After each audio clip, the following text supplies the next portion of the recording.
What happens when God's promise seems to take too long? When faith collides with desperation, when hope turns to heartbreak, when the impossible becomes unbearable? This is the story of a decision that changed everything. A story buried in the shadows of biblical history. A story most people have never heard, but one that reveals the heart of God in ways you never imagined. It began with a promise, a covenant, a divine guarantee that seemed impossible from the start. An old man, a barren woman, and a God who said, "I will make you into a great nation." But promises have a way of testing us, don't they? Time has a way of making faith fragile. 24 years passed. 24 years of waiting, of hoping, of believing against all evidence that maybe, just maybe, this month would be different. But empty arms tell a different story than faithful hearts. And when desperation reaches its breaking point, people make choices they never thought they'd make. "Take my servant," she said. The words that would shatter 3 lives and echo through eternity. It was legal. It was cultural. It was devastating. What followed was a masterclass in human nature. Jealousy, betrayal, the ugly side of family dynamics that we rarely talk about in Sunday school. A young woman caught in the crossfire of someone else's broken dreams. Used, discarded, forgotten by everyone who mattered. Or so it seemed. She ran into the wilderness, pregnant, alone, with nowhere to go and no one who cared. The desert where people disappear, where stories end, where hope goes to die. But this is where our story gets interesting. Because in that God-forsaken wasteland, in that place of absolute abandonment, something extraordinary happened. Someone was waiting. Someone who had been watching all along. Someone who sees what others miss. Someone who remembers the forgotten. In the most unlikely place, to the most unlikely person, God revealed a name that would change everything. El Roi, the God who sees, not just the powerful, not just the chosen, not just the ones who matter to everyone else. The God who sees her, sees you, sees the broken, the cast aside, the ones nobody talks about. This isn't just an ancient story about ancient people. This is a mirror, a window into the heart of a God who shows up in our wilderness moments, who speaks to us when everyone else has gone silent, who sees us when we feel invisible. What you're about to discover will challenge everything you thought you knew about God's love, God's justice, and God's heart for the forgotten. This is more than a story. It's a revelation. Are you ready? Some stories begin in grand palaces, others on battlefields.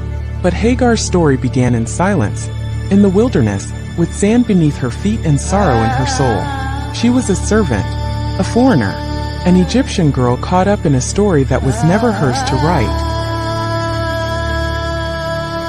As she wandered into the scorching desert, pregnant and alone, the vast expanse of sand stretched before her, offering no shelter, no comfort, no solace.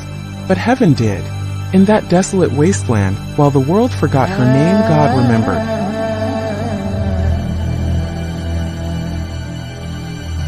The desert wind carried whispers of ancient promises across the camp, but Sarai no longer listened. Sarai had waited, and waited, but the promise still had not come. 24 years had passed since that first divine encounter. "I will make you into a great nation." The words had once filled her with electric anticipation. She had sewn tiny garments in secret hope, but her arms remained empty. The years passed like sand in the wind, each grain a moment of expectation that settled into the growing dune of her despair. She watched other women swell with life, heard their cries of labor transform into joy. Hope began to crack. Faith turned to frustration. Hagar moved through the camp with quiet grace, young, beautiful, devoted. At barely 20, she possessed the vitality that Sarai felt slipping away with each barren cycle. One evening, as the sun painted the sky amber and crimson, desperation finally found its voice. Sarai asterisk, "Look, the Lord has kept me from bearing children. Go, sleep with my servant. Perhaps I can build a family through her."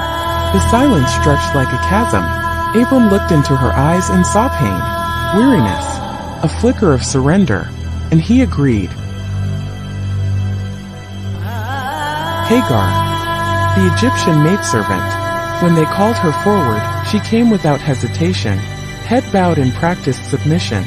Sarai explained the arrangement with clinical precision. She was young, obedient, but now chosen to carry a promise that wasn't hers. She never asked for this, but she was given. And when she conceived, everything changed. Her status shifted, no longer just a servant, but a woman carrying the seed of promise. The change in Hagar was subtle, a straightening of spine, a lift to her chin, She placed protective hands over her belly and walked with the measured pace of one carrying precious cargo. Her eyes lifted, not in arrogance but in awareness. And Sarai saw it. Jealousy, insecurity. Every gesture felt like personal affront. This girl, this foreign slave, now carried the child Sarai had been denied. She seemed to be blooming with it, glowing radiant. The home became a battlefield of silence, glances, and wounded hearts. Sarai's bitterness grew sharper. Hagar's presence became unbearable. Every morning brought fresh torment. When other servants began treating Hagar with increased deference, bringing her choicest portions, Sarai's chest tightened with rage. And Abram?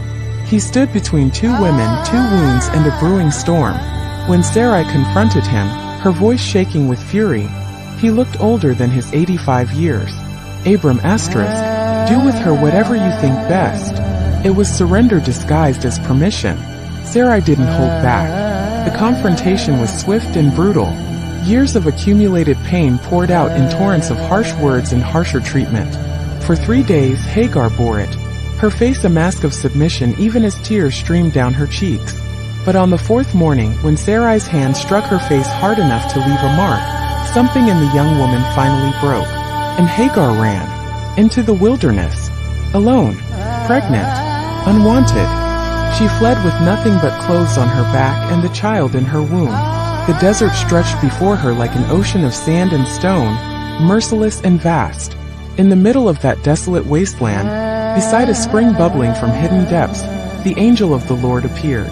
Angel asterisk, Hagar, servant of Sarai, where have you come from, and where are you going? Hagar asterisk, I'm running away from my mistress Sarai. Angel asterisk, go back to your mistress and submit to her. I will increase your descendants so much that they will be too numerous to count. You are pregnant and you will give birth to a son. You shall name him Ishmael, for the Lord has heard of your misery. Hagar was amazed. She had never expected this.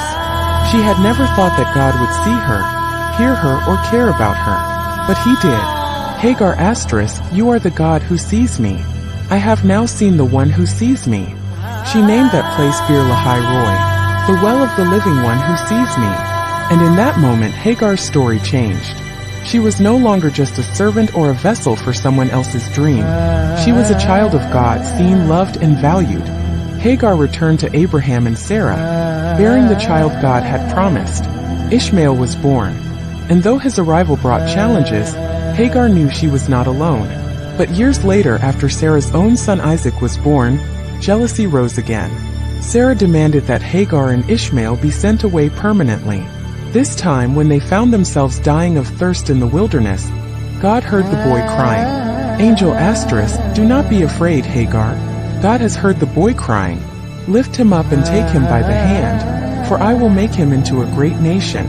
Then God opened her eyes, and she saw a well of water, life, provision in the middle of what seemed like death. Ishmael grew strong in the wilderness, a skilled bowman, a survivor. God was with the boy, and he became the father of 12 princes, the beginning of a great nation. Hagar's name may have faded from royal scrolls, but in heaven's narrative it shines. Hagar, the woman God saw. Hagar, the mother of nations. Hagar, the first to name God El Roi, the God who sees. Her story speaks to every soul wandering in barren places, to the woman cast out, to the child without a father, to the one left behind. Hagar reminds us that when the world turns away, God leans in. When hope runs dry, he creates springs. When no one sees you, he does. You don't need a temple to hear God's voice. You don't need a title to receive his promise. You don't need to be perfect to be chosen. You just need to be where you are, with a heart that listens. The wilderness is not the end. It is the beginning of a promise. Like Hagar, you may have walked through rejection, betrayal, and silence. But lift your eyes. The well is near. The promise still lives. The God who saw Hagar in her darkest moment is the God who sees you now. He is still El Roi, the God who sees.